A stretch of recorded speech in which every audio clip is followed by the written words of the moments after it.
devotion ka na ba? Nakapagbasa ka na ba ng Bible mo? Hayaan mo munang bahagian kita ng salita ng Panginoon.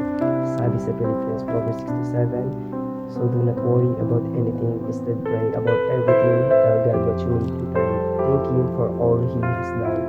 Kapatid, minsan sa buhay natin, hindi natin maiwasang mag-worry sa mga bagay, lalo na sa mga pangangailangan natin sa araw-araw, wala sa pagkain, financial, at kung ano-ano pa yung mga kailangan natin sa lahat ng aspeto ng buhay natin.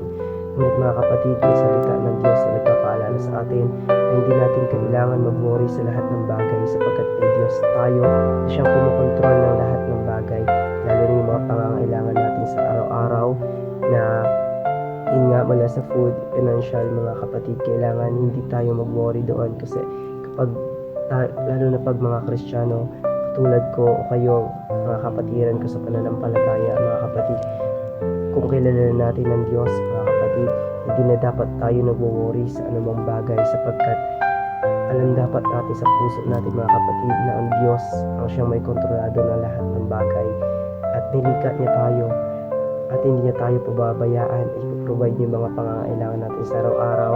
Kaya nga, Bible verse ng mga kapatid, kaya nga sa Matthew 6:33, seek first in the kingdom of God and all these things shall be added to you, mga kapatid.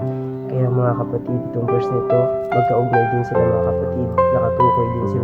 Nakatukoy ito sa pangangailangan natin sa araw-araw.